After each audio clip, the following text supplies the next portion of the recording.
Ya saben quién está con nosotros, está el maestro y buen amigo, quisiera agregar, a quien le estoy muy agradecido, el maestro Horacio Franco. ¿Cómo estás, Horacio? Eres un sol, querido. Gracias por la invitación. ¿Sabes cómo me honras? ¿Cómo me honras al invitarme a tu programa? Feliz de oír a tanta gente, que está tanta gente acá en el chat, como mi querida Miriam Sidega, la que conozco y quiero muchísimo. Estuvimos en Monterrey juntos hace poquito. Y pues gracias por la invitación. Yo muy bien, muy contento de ver lo que está pasando, toda esta vorágine de cosas que no dejan de pasar, ¿eh? Cada vez, en el sexenio de López Obrador decíamos, híjole, ¿quién sabe qué más vaya a pasar? Y pensábamos que en los primeros días del sexenio de Claudia se iban a calmar un poco, sobre todo la oposición, y ¡zas! Que nos llegan con todo, ¿no? Y bueno, pues obviamente sí, muy asombrado, muy contento también porque pues no se deja la precie, qué bárbara, no se deja, no deja títere con cabeza, pero de una manera tan clara, tan puntillosa, tan precisa, tan correcta y con la sonrisa en la boca, así. Claudia González, pues es un junior tóxico. Ay, no me encanta. Le dolió un poco al buen Claudio. Me encantó, me encantó, me encanta todo lo que es ella, todo lo que representa y lo que está haciendo y lo que va a hacer. Yo creo que se nos viene una muy buena época México. Gane quien gane allá por tus tierras, al norte de tus tierras, Así es. gane quien gane, no se va a dejar, ¿eh? No, no, no le veo ni tantito de que se va a dejar. Es una mujer demasiado inteligente y muy profunda como para que se deje, en verdad. Así es, así es. Y bueno, ahorita vamos a hablar después del tema, de uno de los temas importantes pues, de la mañanera, de lo que hizo hoy la doctora, la presidenta. Y bueno, tenemos otro amigo, compañero, aquí invitado también, paisano, Jorge Alonso. ¿Cómo estás? ¿Qué tal, mano, público? Horacio, un honor compartir contigo transmisión, primera ocasión que nos toca por acá. Y pues bueno, ahora sí que vamos a darle con todo y un saludo enorme a toda la gente del chat. Me encanta ver la comunidad norteña, una comunidad que está creciendo. Recuerden compartirnos y a seguir haciendo esta gran comunidad de análisis político cada vez más grande. Muchas gracias. Y bueno, saben que rara vez hablo de mis temas familiares aquí, pero quiero mencionar que mi señora madre es muy, muy fan de Horacio. Horacio lo sabe. Uy, Ya chula, hasta le deseo. mil besos de mi parte. Muchas gracias, Horacio. Ya hasta le deseo feliz cumpleaños, lo cual le agradezco mucho. Y bueno, dice que ya se echó un café para echarse la entrevista con Horacio, así que voy a estar, mamá, bien puesta. Horacio, pues, estimado amigo, a veces tú nos haces ver cosas que no tocamos en los temas o no se tocan en muchos medios, sean alternativos o tradicionales. Y nos trajiste un tema que consideramos importante, que es el tema de la problemática de las y los jóvenes estudiantes en el conservatorio, que tú dices que le apodan el concert. Y pues si nos puedes contar un poco, pero lo que hemos visto es una huelga, una protesta válida de los muchachos y las muchachas, pues porque hay malas condiciones, hubo un abandono que tú pues valientemente has señalado que no es nuevo, que desgraciadamente ocurrió el sexenio pasado, pero si quieres darnos una vista y seguimos comentando el tema aquí con nuestros amigos. No, mira, voy a ser muy breve. El conservatorio ha sido abandonado desde los albores del neoliberalismo y desde antes, en realidad. Dejaron caer las escuelas de Limba, sobre todo desde el neoliberalismo, que fue, en cierto sentido, muy proclive a apoyar las artes, la cultura y las artes, que de las bellas artes, pues, ¿no? A lo que yo me dedico, pues, ¿no?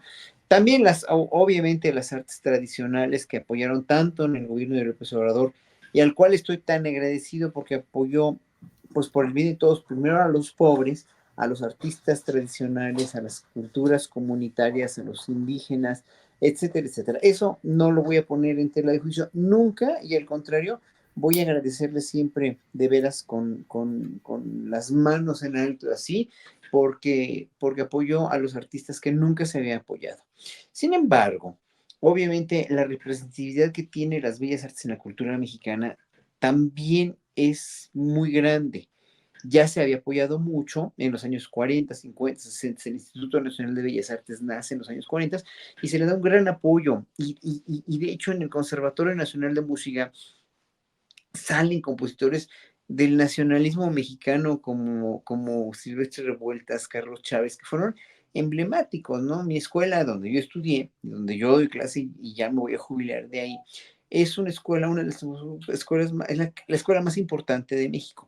Pero no es esa escuela que tiene ese problema nada más, son todas las escuelas adscritas al Instituto Nacional de Bellas Artes, donde con el neoliberalismo se les empezó a dejar, a dejar caer, y el neoliberalismo empezó a apoyar otras cosas. Hicieron en tiempos de Salinas del Centro Nacional de las Artes, pues que también viene del Secut por ahí, que también ya leí que tiene unos problemones enormes, por ahí leí en me mandaron algún mensaje de salvemos al Secut, no sé qué pasa bien en el Secut ahí en Tijuana, Tijuana. pero en fin, todos estos centros se crearon dentro del periodo de Salinas de Gortari y en un momento dado funcionaron muy bien, pero ¿qué fue lo que pasó?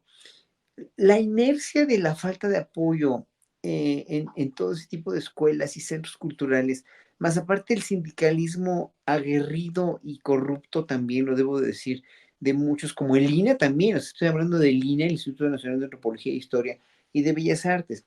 Se empezaron a convertir con los sexenios después de Salinas en elefantes blancos o en elefantes reumáticos, donde ya nada funcionaba y se prefirió darles apoyo a otras entidades culturales que pudieron haber sido como vistas con más prosperidad o más futuro. Sin embargo, pues no puedes tú tampoco tirar a la basura una institución pues, tan emblemática y con tanta trayectoria como el Conservatorio Nacional de Música o la Escuela Superior de Música, y se fueron cayendo con los sexenios priistas y panistas del neoliberalismo, y pues ya, finalmente el sexenio de López Obrador no se reivindicaron, dijéramos, estos apoyos, o nunca se empezaron a ver, porque al presidente López Obrador no le interesaba otra cosa más que apoyar a los más pobres, y lo hizo muy bien. La cuestión es que ese deterioro venía también ya de picada y con una velocidad vertiginosa con el sexenio de Peña Nieto, que Peña Nieto era insensible y era una verdadera tabla, era un verdadero asno para la cuestión de la comprensión de las bellas artes. Fíjate, un presidente que solamente en un sexenio se para en un solo concierto porque lo invitó una directora que tiene mucho dinero y que fue al único concierto al que fue en Bellas Artes y se salió a la mitad, o sea, de haber dormido, yo creo.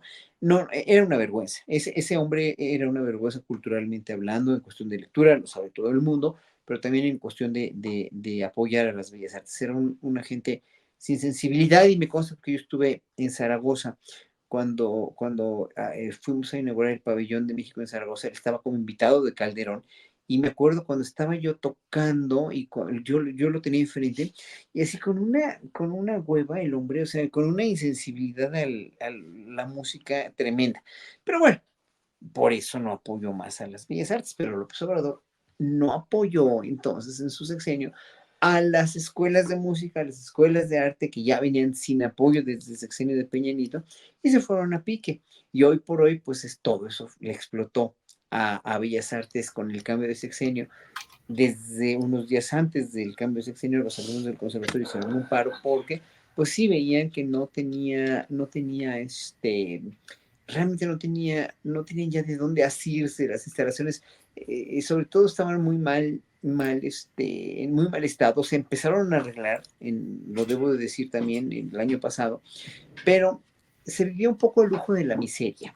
Y el lujo de la miseria es que, por ejemplo, se manda la directora, que ya renunció también, que yo aprecio y quiero mucho, no tiene nada que ver, aquí no es nada personal, pero con un patronato que se formó y le dieron dinero, mandó a arreglar un cello muy caro, un violonchelo que es un violonchelo del siglo XVII, fantástico y maravilloso, que sí tenía que ser arreglado, pero le costó 2 millones de pesos ese arreglo.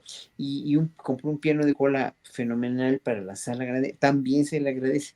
Pero esos dos instrumentos dijéramos, son el lujo de la miseria porque la mayoría de los pianos no funcionan bien, no están afinados, no hay instrumentos en el salón de instrumentos donde prestan los instrumentos a los alumnos, no hay instrumentos, bueno, etcétera, etcétera. Bueno, los alumnos de la sociedad de alumnos, que son muy aguerridos y son muy politizados y ya no se calla nada, tenían esas peticiones, ya se están, por fortuna están saliendo ya las peticiones. Claudia Curiel ha sido muy acuciosa y muy, realmente muy, es una secretaria de Cultura de izquierda, muy de izquierda, y estoy muy contento de que los esté escuchando.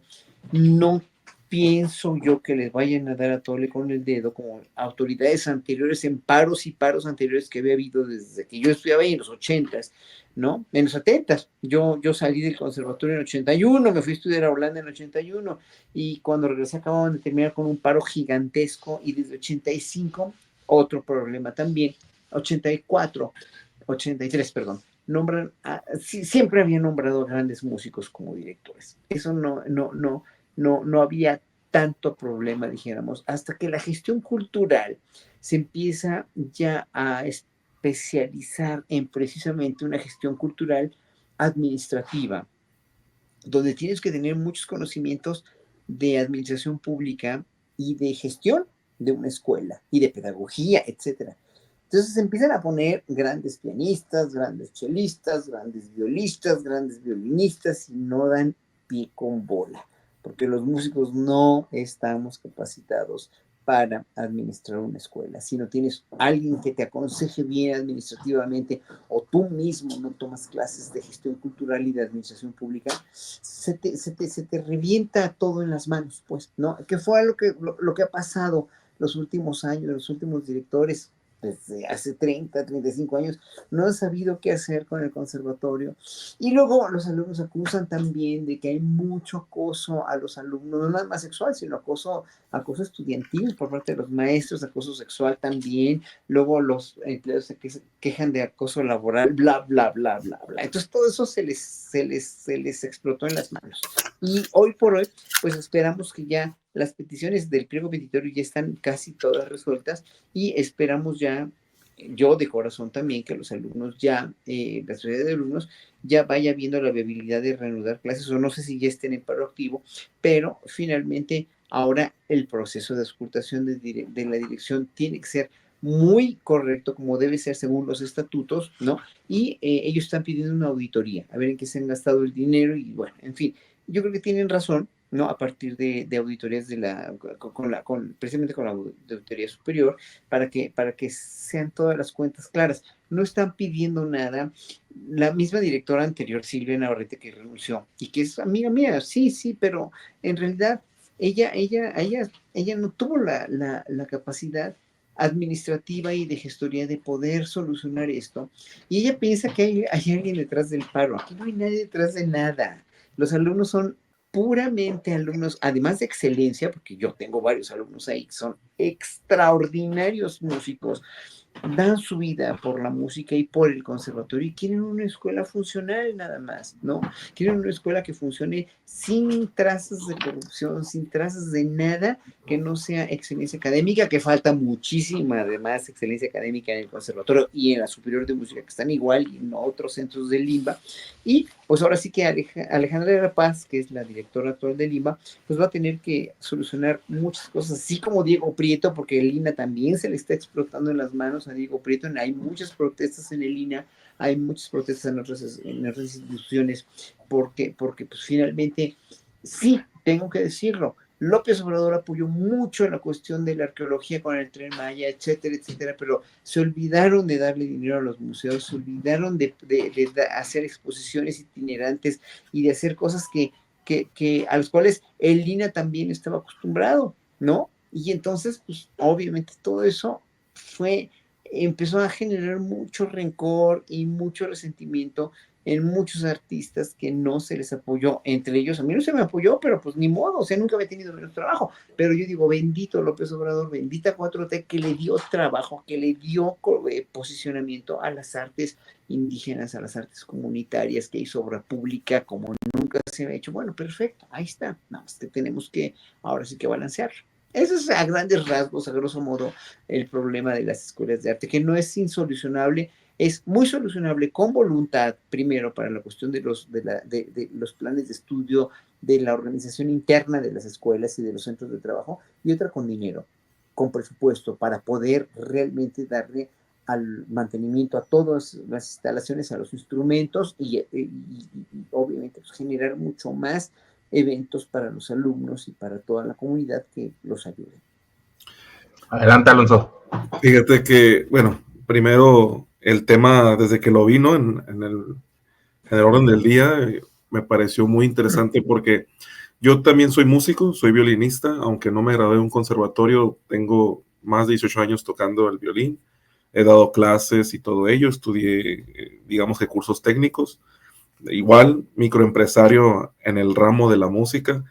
Tengo muchos compañeros que son egresados de conservatorios, de escuelas de música, y además como administrador público, profesionista, vaya, en la materia he trabajado 5 o 6 años en oficinas culturales, oficinas desde donde se imparten los programas culturales de arte desde el gobierno, y viendo la problemática y como bien lo explica el maestro Horacio Franco, coincido mucho en hacer resaltar una situación de que esa política de por el bien de todos, primero los pobres, pues sí, fue muy exitosa y era necesaria, y muchos la entendemos, y detuvo una crisis social, una catástrofe social que estábamos viviendo gracias al neoliberalismo, pero en paralelo lamentablemente dejó otras áreas que pues podían aguantar.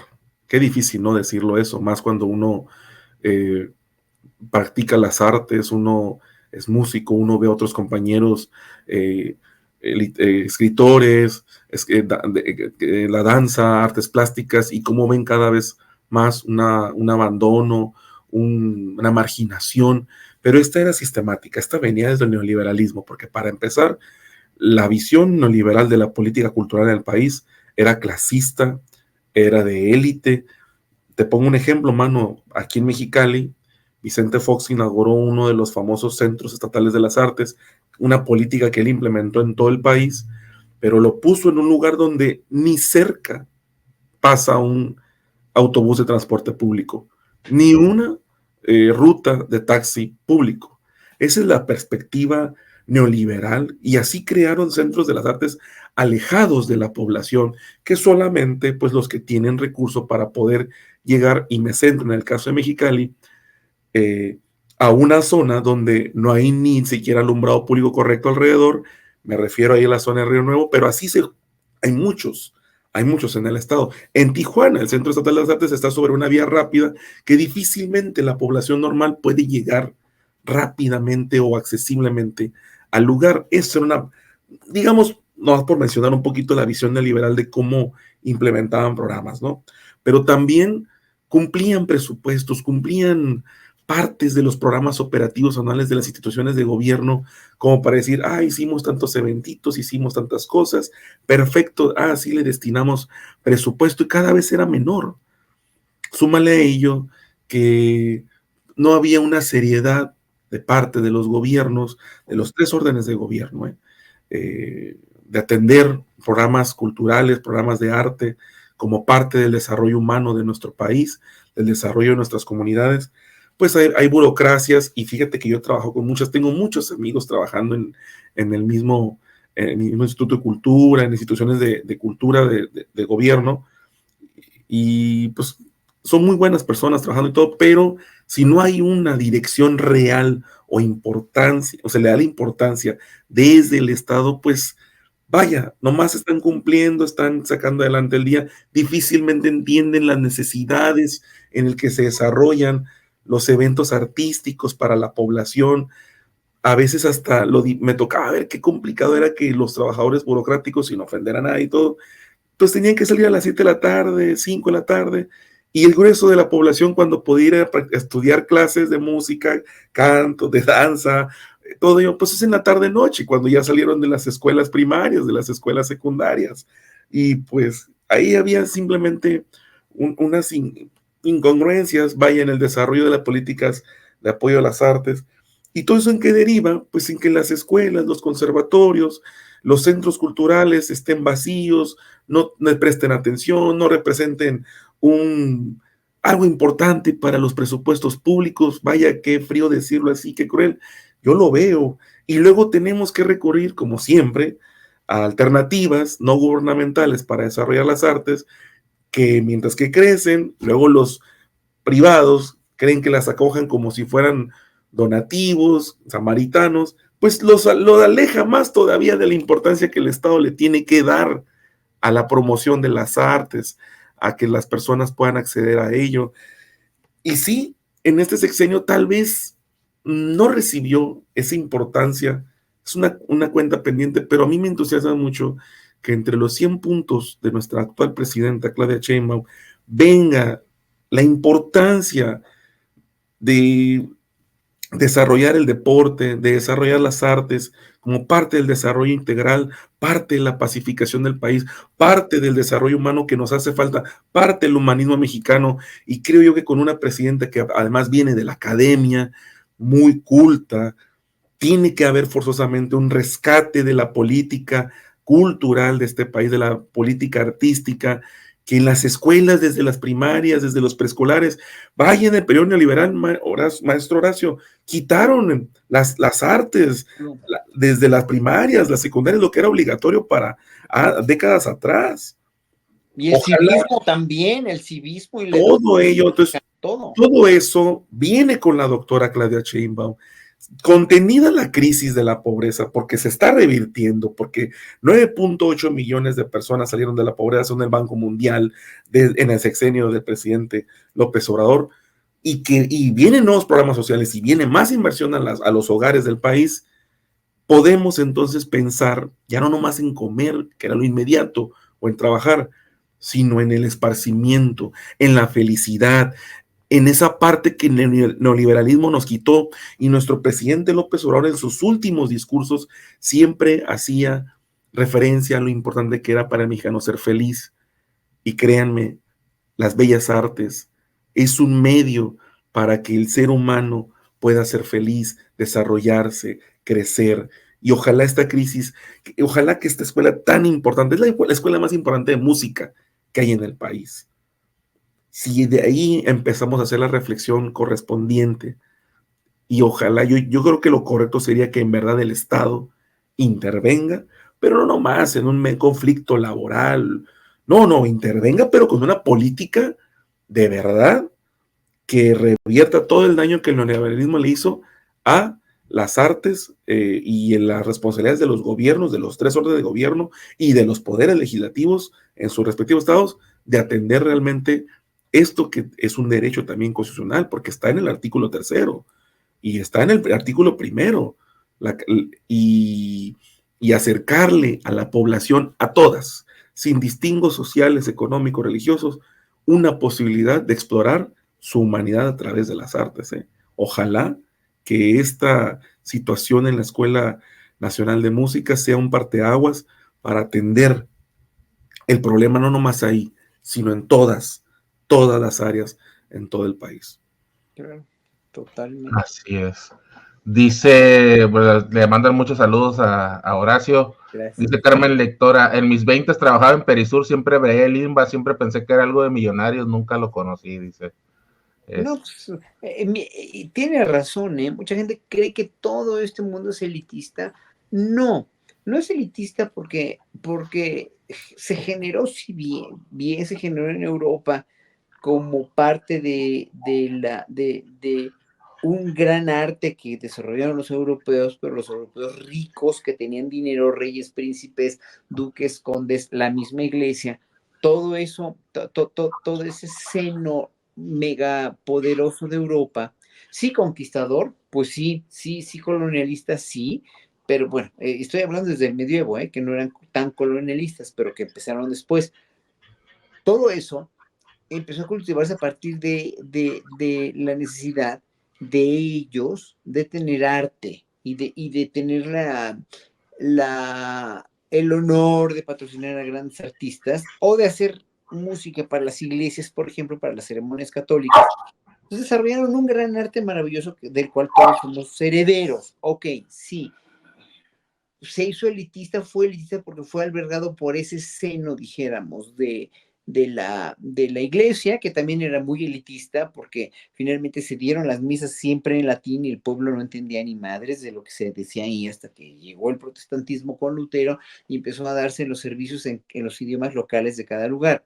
Pero eso tardó hasta el Renacimiento, realmente hasta los años 1500, ¿no? 1400, 1500, donde se hace el cisma de la Reforma Protestante de Lutero y de Calvino, y después que llega la Revolución Francesa, bueno, durante todo el barroco, reyes, príncipes, condes, duques hicieron, patrocinaron a los grandes compositores que siempre hemos sido gente de clase baja finalmente, ¿no? Pero obviamente pues nos tenían así porque los grandes compositores, desde, bueno, todos los grandes compositores de eclesiásticos de los siglos XII, XIII, XIV, XV, pero ya los compositores de las cortes como Monteverdi, el gran Monteverdi, todos los demás, Purcell, Vivaldi, Telemann, Händel, todos trabajaban para cortes o le dedicaban sus obras a reyes y príncipes, ¿no? O después ya cuando llega la Revolución Francesa, los artistas nos emancipamos y después de la Revolución Francesa empezamos a hacer la industria de la música para que pagaran por escucharnos. ¿Quiénes pagaban? Pues los que tenían dinero. O sea, los obreros nunca tuvieron nada que ver con nuestra cultura musical porque no era de ellos, no los dejaban, además había un gran clasismo y un racismo tremendo, ¿no? Sobre todo clasismo, aunque eran los mismos pueblos caucásicos, ¿no? Pero no había para nada la necesidad de hacer que los obreros oyeran música, no, los obreros eran mano de obra y eran gente desechable, o sea, siempre han sido clasistas con ese sentido. La música clásica fue así, ¿no? La pintura y la escultura, la danza y todos los grandes, o sea, los mismos poetas del siglo XVII siempre fueron racistas, o sea, siempre fueron dedicados más bien a las clases altas. ¿Por qué? Porque el 90% de la gente no sabía leer, ¿no? Entonces, ¿a qué les iba a importar la poesía?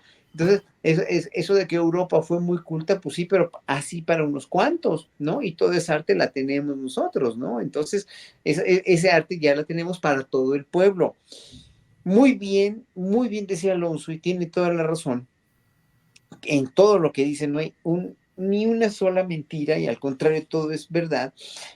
Pero aquí finalmente me lleva a una reflexión. Hoy por hoy, ya en el siglo XXI, ya después de la Revolución Mexicana y en México mismo, pero también en Europa, cada vez hay menos dinero para la cultura y para las artes, pero allá se patrocina más en la cuestión privada de las compañías, porque las compañías en la iniciativa privada es más culta que la mexicana, tengo que decirlo, pero y aparte tienen mucha más deductibilidad de impuestos en Estados Unidos, en Canadá, tienen más deductibilidad de la que tienen aquí. No, bueno, ok.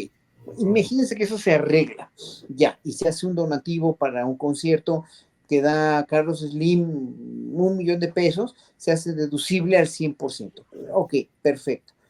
La cosa es de que no es tan fácil para la iniciativa privada convencerla, porque como los decía, no saben, no conocen, o la iniciativa privada que es culta y quiere patrocinar, pues mejor se va a ver la ópera en Nueva York, se compra su boleto de avión y ahí sí no tiene riesgo de perder su dinero o de perder la poca deductibilidad que se da aquí en México. Esa es una cosa. Y la otra es que toda la gente en Europa o en Estados Unidos o en México o en cualquier país del mundo dice, no, es que ustedes están, y por eso lo decía precisamente Alonso, ¿no? Es padrísimo, es sensible, o sea, es educativo, vuelve a la gente sensible. Claro que sí, apoyemos a los músicos. Cuando se trata de presupuestarlo para la Secretaría de Hacienda, para que las cámaras aprovechen y pongan más lana, no ponen porque tienen otras necesidades, lo entiendo. Entonces, sí somos importantes, pero creen que vivimos del aire, pues creen que no pagamos renta, creen que no pagamos transporte, creen que no nos vestimos, y por eso mucha gente se dedica precisamente a otra cosa, porque de veras no, o sea, no la pueden ver. Y hay carreras bien complicadas. Los bailarines, por ejemplo, los bailarines de danza clásica o también de danza contemporánea y hasta los de danza tradicional, acaban bien jóvenes su carrera porque ya se jodieron los cartílagos, ya se luxaron, ya se avejentaron sus músculos y sus huesos, se avejentan. ¿De qué viven también, no? Se tienen que dedicar a veces a otra cosa. Es bien Maestro, duro, es muy difícil para Dar todos. clases, ¿no? Muchos de ellos al final de su... como lo que comentabas de lo que se invierte en la reparación de un piano o de un cello, trabajé un tiempo en área presupuestal y comprábamos artículos de música y otros, y de repente pues los administradores, trabajadores me decían, ay, cuesta tanto este violín, cuesta tanto esta trompeta, pero como yo tenía conocimiento, le digo, y está barato, ¿eh? Porque difícilmente entienden las burocracias o los que trabajan en Hacienda o en administración lo que realmente cuestan las herramientas de los artistas, desde los artistas plásticos, los músicos, las salas especiales como tienen que estar para los de danza y todo eso. Y eso también son cuestiones que yo creo que tenemos que trabajar desde los 3 órdenes de gobierno para cambiar la perspectiva de cómo se quiere trabajar o promover una política en la materia. No podemos estar tampoco cuestionándole a los músicos. Digo, sí está bien lo de la austeridad, ajuste a medianía y adaptarse. Tampoco se trata de derroches, pero ese tipo de situaciones, a veces ejemplos, le ponen muchas barreras también al desarrollo de las artes. Así es, Horacio, pues gracias por compartirnos este tema. Nada más para irlo cerrando, te quería preguntar si no sabes si ya se llevó a la mañanera, si no, pues para que algún compañero lo pueda comentar ahí, sería importante, ¿no? Sí, fíjate. Muy someramente, nada más hace 2 semanas y media, creo que hace casi 3 semanas, una periodista le dijo a la presidenta, sí, el conservatorio está en paro y ya nada más, o sea, no andaron más. Y los periodistas que han cubierto el asunto lo han hecho, bueno, obviamente con reportajes bastante completos, como el de Ciro Gómez Leiva, tengo que decirlo, fueron hasta allá a enseñar las teclas rotas de los pianos y todo. Que se vio también unos techos ahí colapsados. Oye, pero es bien triste eso, para golpear al gobierno. No, aquí no queremos golpear al gobierno. Les juro que los estudiantes de la sociedad de alumnos no tienen la intención de golpear al gobierno. De hecho, el pliego es muy bueno, el pliego petitorio es muy bueno, ¿eh? Son como nosotros, son gente de clase trabajadora, son gente que tiene una necesidad de una escuela mejor. No hay nadie detrás de ellos. Ellos ni son grillos, ni son fósiles, ni son nada. Ni son revoltosos. No. Ellos tienen una visión muy crítica, como la que tenemos todos nosotros, pero obviamente no hay nadie detrás de ellos. Realmente es una falta de respeto pensar que los están manipulando. No. Pero la cuestión es que no es nada más el conservatorio, y muchos periodistas confundieron el paro del conservatorio con el paro de la Escuela Superior de Música, otra escuela muy buena también, que está en peor situación de material que el conservatorio, que imagínense, tiene 2 sedes, y bueno, las 2 sedes tienen muchos problemas, pero aparte de todo, ellos hicieron una marcha, o más bien cerraron la calzada de Tlalpan y dijeron que habían sido los del conservatorio, hasta los de la jornada los confundieron.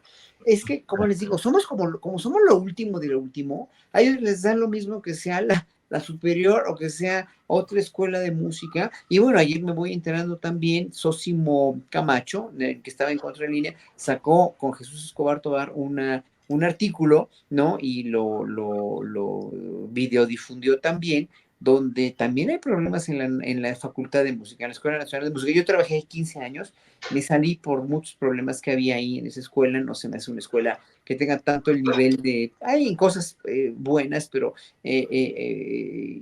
cosas menos buenas. Miren, hoy por hoy, la mejor escuela de música que voy a estar, yo ya estoy trabajando ahí, ahorita pro bono, ya después espero que me paguen, pero es la Orquesta Escuela Carlos Chávez, que es la mejor escuela porque tienen becas los alumnos. Cuando tú becas a un alumno para el aprovechamiento, para que de veras le pongan mucha dedicación y le pones muy buenos maestros, pues sale buen resultado. Ya tienes un plan de estudios formado, ya te puedes recibir ahí con grado de licenciatura y está mucho mejor. Todo el mundo quiere entrar y tienen alumnos de los 32 estados y es un crisol maravilloso de súper talentos, lo cual me alegro mucho.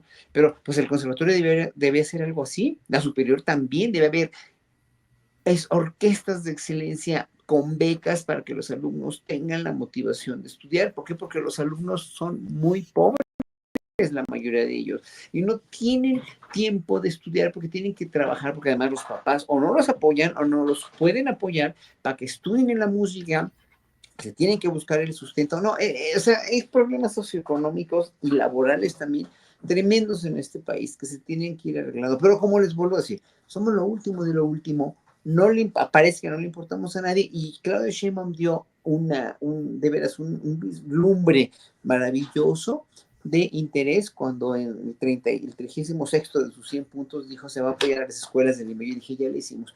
Con esta vieja fregona, que es una maravilla, ya la hicimos. Espero que sí. Oye, si quieres, hay que aprovechar eso, Horacio, para comentar ahí un par de temas de actualidad y pues aprovechar aquí. Jorge también. Jorge, bueno, no, Jorge aquí es de casa, ya sabes. Vamos con un buen zape que le dio a los ministros corruptos nuestra presidenta, porque pues ya ves, a diferencia de ti, de los alumnos, que si bien les va y nos tocará la pensión de viejitos después de los 65, pues a los ministros les va a tocar una muy buena lana si renuncian. Ahí tenemos el video.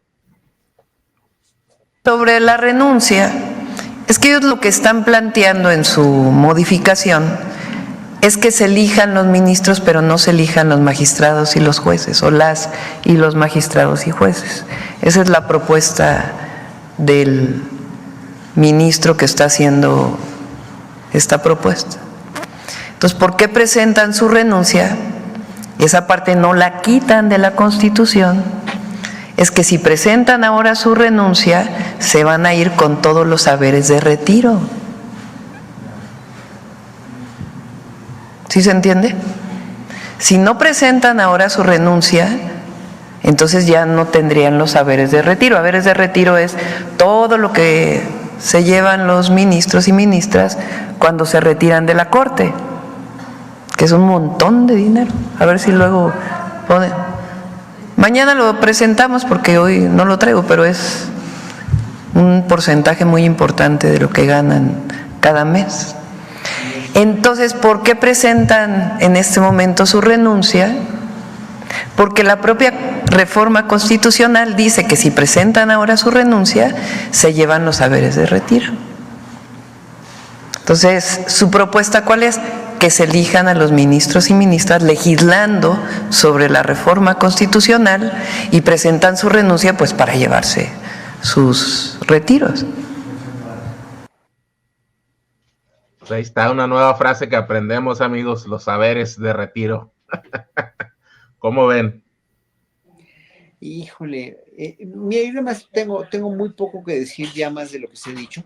El gran mérito de López Obrador y de Claudia Sheinbaum van a haber sido no nada más el politizar al pueblo, sino entender más de la judicialización del pueblo, el conocimiento del derecho que antes nos tenía eternamente sin cuidado porque todo era corrupción, y hoy por hoy ya sabemos lo que es un artículo pétreo, ¿no? Los famosos artículos, la cuestión de los artículos pétreos de la Constitución. Sabemos miles de cosas que no nos, de cómo se aplica la ley.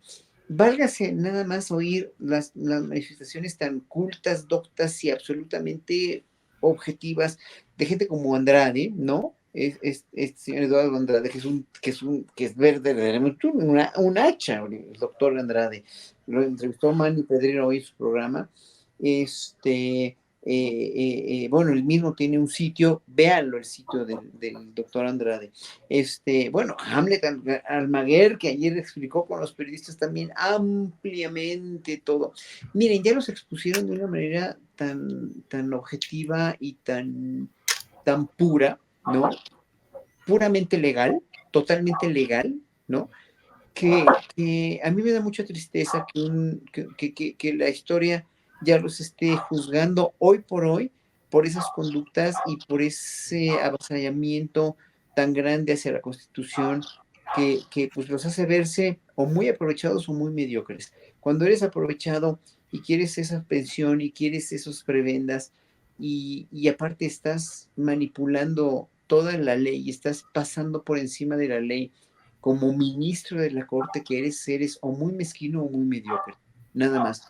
Así lo siento yo y yo creo que pues ahora sí que todo se desencadenará, dijéramos, de una manera lógica, pero sí, es mucha pena la que me dan, ¿no? Mucha. Así es. ¿Cómo ves, Alonso, a estos señores que se van a ir con sus haberes? Pues es que, bueno, yo lo miraría de dos perspectivas, ¿no? Primera, que por primera vez hay luz en ese poder de la unión tan oscuro, uno que estudia, uno que de pronto se involucra en temas de análisis político y todo ello, eh, difícilmente conocía muchas situaciones del Poder Judicial, menos del local aquí en mi estado.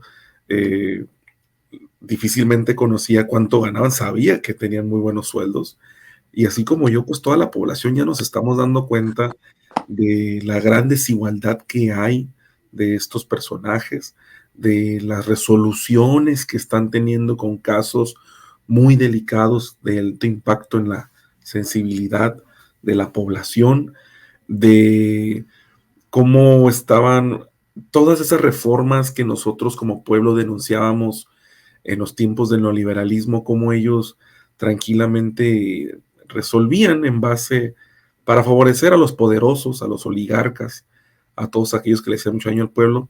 Y hoy tenemos mucha luz sobre esas situaciones. Hoy que nuestra presidenta ilustra tranquilamente y en pocas palabras la verdadera intención, lejos de todos sus programas, discursos, intervenciones, todo lo que hacen. Porque lo que se quieren llevar es eso, todo el dineral que tienen, muy desigual. Pregúntale a cualquier trabajador inscrito en el IMSS si se va a jubilar con algo muy similar a eso, si su jubilación se parece a lo que van a tener estos personajes que son 8, 7. Y ahí está la otra situación que me interesa mucho de lo que estamos viviendo. Las transformaciones de la República en el pasado fueron guerras, fueron violentas, había muertos, caudillos, revolucionarios. Hoy la revolución que estamos viviendo, que inició el presidente López Obrador, con él el pueblo de México, ha traído grandes batallas. Qué bueno que no han sido armadas, qué bueno que no han sido de caudillos, de asaltos como antes, pero son difíciles, son muy complicadas. Y si también nos va a costar que la Suprema Corte de Justicia de la Nación la tome el pueblo por la vía de las urnas, como ya lo hizo el 2 de junio, como ya lo hizo en la Constitución, ya no es reforma, está plasmada en la Constitución la nueva forma en que se va a constituir este poder de la Unión. Y si nos va a costar miles de millones de pesos, como ya nos han costado tanto, yo creo que hay gente que va a decir, bueno, llévatelo, pero váyanse y dejen que una nueva república nazca. Y creo que eso es algo que como pueblo estaremos hablando, reflexionando, muy politizados, como dice el maestro, muy politizados y conscientes también de que las transformaciones pues no son fáciles y de que cuestan, pero así como cuestan en el pasado, costaron muchas vidas, hoy a lo mejor le cuesta el erario mucho dinero, pero pues ya que se vayan, vámonos. El país está transformándose, el país está cambiando, y aunque por ahí ya en el Senado a lo mejor dicen que hasta no les aceptan las renuncias, pero lo importante es que se están yendo, y las verdaderas formas en las que se están yendo, pues no son las que nos anuncian ahí con cartitas, como las que a lo mejor ahorita hablamos, como la de este ministro que ya anunció una cartita ahí, o que nos habla ahí los voceros de la oligarquía. No, no, no, no, no, son sus intenciones, siempre ha sido el dinero, a ellos los mueve el dinero, y a los que apoyamos la Guardia de Transformación nos mueven otras cosas que difícilmente ellos entenderían. Así es. Y bueno, siguen los saludos a Jorge, a Alonso, Lucky 13, Master Horacio, saludos, Skull Clamp, persiguiendo a Horacio desde la mesa del más allá, dice. Gracias, gracias. Hubo uno de Rey León que alcancé a ver, que A ver, quiere ponle. que me ayude, pero mejor todos lo que quieran. Bueno, yo no sé cómo ayudar más que difundiendo, pero si puedo tener alguna injerencia, por Twitter me puede escribir Rey León y todos. Ahorita este chico que acaba de pasar, Sí. sí, me para Algo de corrupción en la INA, en el INA, ajá. en el INA, no, pues es que, híjole, es que hay tanta corrupción en el INE y en el INBA también. Es que, miren, los sindicatos, y eso sí lo sé, de fuentes realmente muy cercanas, pues venden las plazas, pues, ¿no? Se venden las plazas, se venden, o sea, ya no estamos en tiempos de eso, pero se sigue haciendo.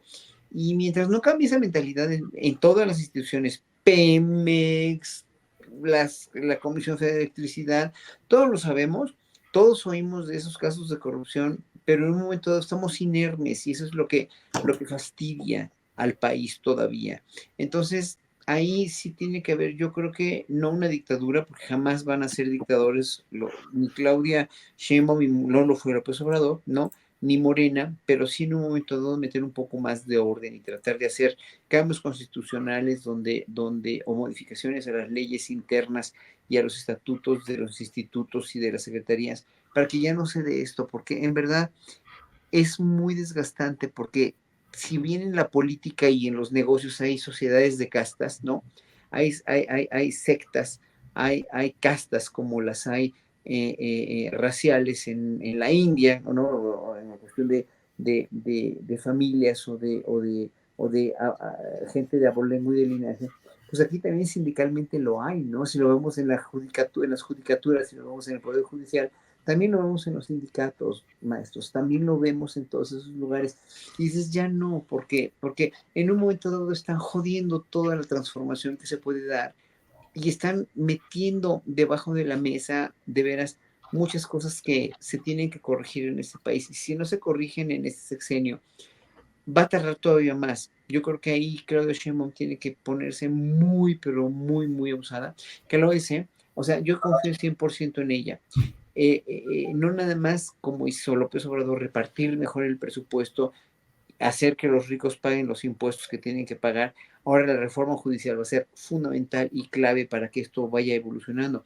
Pero si queremos un país, ya no de primer mundo, olvídense de la palabra primer mundo, no, un país justo y un país democrático verdadero, va a tener que ingerir, también que tener injerencia sobre esas cuestiones de corrupción sindical y gubernamental que todavía existen. Fíjate lo que está diciendo el maestro, o sea, y la ruta está.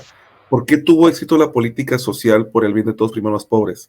Porque los apoyos se brincaron a todos los intermediarios clásicos que había, los sindicalistas, las asociaciones, los grupos, y aquí le llegaba el apoyo directamente al beneficiario, sin cuestionamiento, si pertenecía o no a un partido, si pertenecía o no a un grupo organizado, si pertenecía o no a esto, aquello.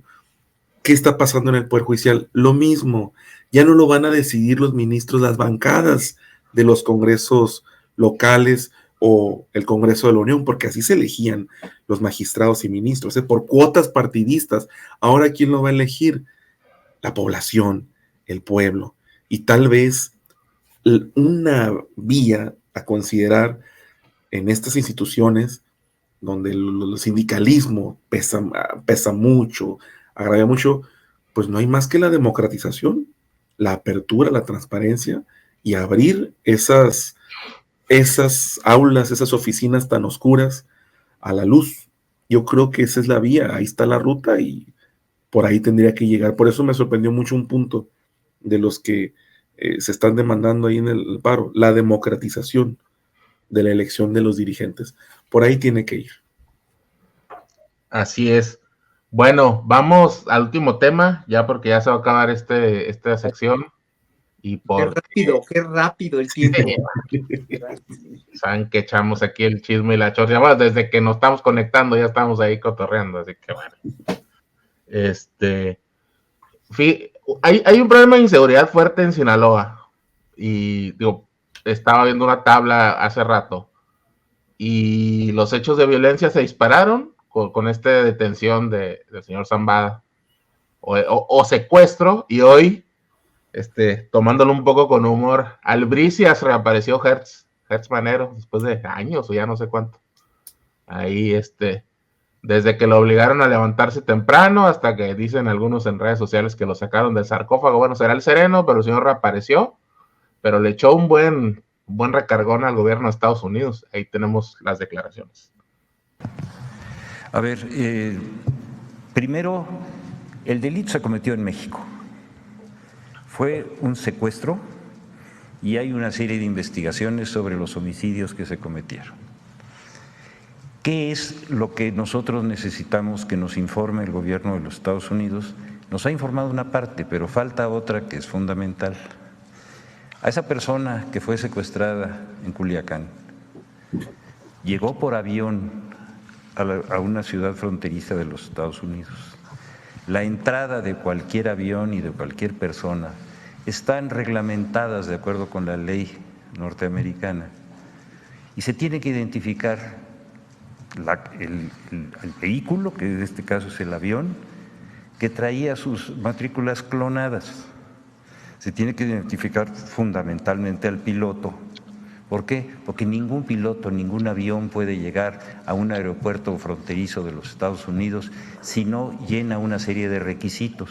Esos requisitos son obligatorios para todos. Eso es lo que les estamos pidiendo, que nos digan por qué llegó en un avión clonado, porque fue clonado en los Estados Unidos. Segundo, por qué no fue detenido el piloto en esas condiciones, porque no hay un protocolo que nos diga cómo entró. Que nos den todos esos datos que son útiles, pero no son fundamentales. Es decir, el secuestro está probado y nosotros tenemos toda la información y se ha hecho pública, usted la conoce, y en ese sentido creo que ellos tienen la obligación de darnos esa información. De todas maneras va a ir saliendo. ¿Por qué? Porque las audiencias de las personas se van a ir desahogando y ahora sabemos lo que está pasando con el que hizo el secuestro, con su hermano y con las facilidades de orden procesal que están teniendo en los Estados Unidos, que también son públicas y todos los conocemos. Entonces se está armando ese expediente y va avanzando con certeza, pero sobre la base de que nosotros tenemos probados los delitos. Pues ahí está. ¿Cómo viste esta reaparición, Horacio? No sé, y lo que dice sí es grave, sí fue un hecho de violencia, pero bueno, secuestrarlo y explotó esta ola de violencia que hay en Sinaloa. Pues qué reaparición, yo nunca, más bien una aparición, porque yo nunca lo vi con el presidente López Obrador hacer un informe jamás, ¿no? No creo que fue una vez, no sé cuántas años. Fue la primera mañanera. Sí, bueno, nada más. Pero bueno, si eres un fiscal independiente, y a mí me sorprendió porque yo pensé que ella estaba hablando, o sea, pensé que estaba hablando de una persona más joven de lo que es, o sea, tiene una voz y una inteligencia muy preclaras y una manera de expresarse mucho más joven de lo que es él. Y se ve que tiene una inteligencia y una colocación de las ideas muy puntual. ¿Por qué demonios, me pregunto yo, no hizo esto? Ya no en las mañaneras López Obradoristas, no, en conferencias de prensa para comunicar a la opinión pública que por lo menos está ahí y sabe algo, ¿no? Y que es un fiscal que probablemente sí valga la pena, pero pues al decir esto, está mostrando que es una persona informada, ¿cierto? Una persona con el criterio de información que tiene, poniendo los puntos sobre las sillas de una manera muy precisa, muy preclara, muy concisa. Me impresionó mucho porque si yo hubiera oído que estaba hablando un fiscal, hubiera pensado que era cualquiera menos Dios Manero, porque yo me lo imaginaba ya un señor más deteriorado, que no podía hablar también, que no tenía la capacidad de hablar de esa manera, y me sorprendió, pues ya ni grata o ingratamente, no, me sorprendió muy fuerte, porque dije, ¿por qué este señor deja que pasen tantos años haciendo pensar a la opinión pública y al pueblo de México, que también él lo subvencionamos, pues que tiene más idea de lo que parecía haber tenido entonces, ¿no? Y que ahora, no es lo mismo exponer ideas, ¿no? Y también lo digo por Sheinbaum, ¿eh? No es lo mismo exponer ideas que hacer las cosas. Una cosa es decir y otra cosa es el hacer, ¿no? Pero en un momento dado, pues, por lo menos que tenga un poco más de comunicación con la prensa, para que no nada más Dalila Escobar sea la que lo cuestione o que le pregunte, sino que se le pregunte todos los días qué pasa con este y con este y con este y con este y con este asunto, que son cientos de asuntos sin resolver por parte de la Fiscalía. Entonces, si está también informado, que informe todos los días, que venga más a la mañanera, aunque no deje de ser un fiscal independiente, pero a mí de veras me suscitó sentimientos encontrados de increíbles magnitudes. Yo estaba con la quijada en el piso, la verdad. Así es, pues bueno, como que es un personaje que le gusta mucho la opacidad y Y llama mucho la atención que recibió nulo cuestionamiento por parte del PRIAN. Por cierto, en el sexenio del presidente estaban muy a gusto con el señor. Para ir cerrando, Alonso, ¿algún otro comentario? Breve. Me encantó verlo en la mañanera y a un lado, ahí, la presidenta.